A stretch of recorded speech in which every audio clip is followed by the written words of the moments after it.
I think Ronald Reagan gave us a great example when federal employees decided they were going to strike. Either you strike, you're fired. Simple concept to me.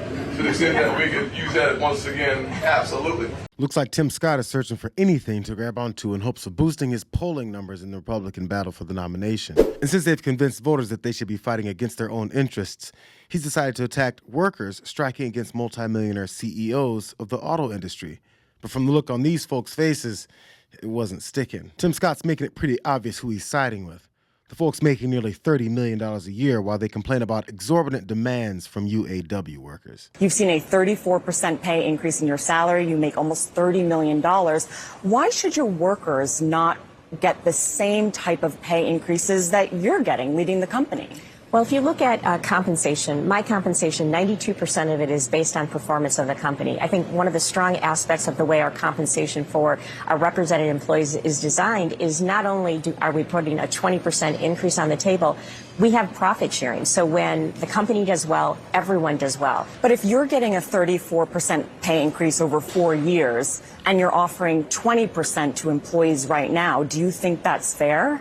Well, I think when you look at the overall structure and the fact that 92% is based on performance, and you look at what we've been doing of sharing in the profitability when the company does well, I think we've got a very compelling offer on the table. It's a good thing CEOs aren't the only players in this battle that are getting a chance to give their perspective in terms that actually connect with regular Americans, like UAW President Shawn Fain, who couldn't help but to lose patience after Ford's CEO whined that their demands would bankrupt the company. You heard the CEO of Ford say that it would bankrupt them if they met your demands. What did you think of that? I think it's a joke. You know what? They could double our pay right now. Labor, the cost of labor that goes into a vehicle is 5% of the vehicle. They could double our wages, and they could not raise the price of vehicles, and they would still make billions of dollars. It's a lie like everything else that comes out of their mouth. There has to come a time when we stop being fooled into thinking CEOs and multi-billion-dollar corporations are looking to be fair with their employees, when our nearly unregulated capitalist system incentivizes them to create and hoard as much cash as possible, and after that, collect even more.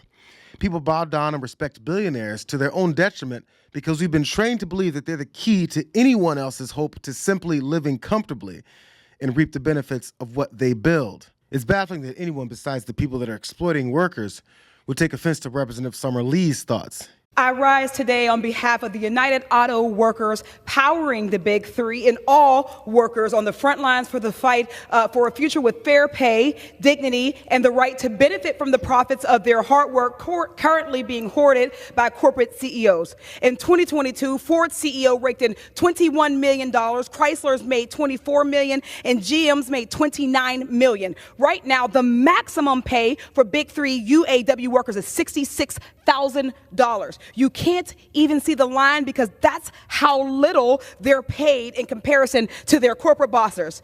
It would take a UAW employee a maximum salary almost 440 years to make what the CEO of General Motors makes in 1 year. Yet these CEOs lie that their workers, quote, threaten our economy. Let me be clear. Any company that can afford 40% raises for CEOs already raking in millions can afford 40% raises for their workers who our clean energy economy depends on. These workers don't threaten our economy, but CEOs do. We simply don't hear it enough. And if we did, more people might discover just how much money is being tossed around among the richest people in nearly every industry.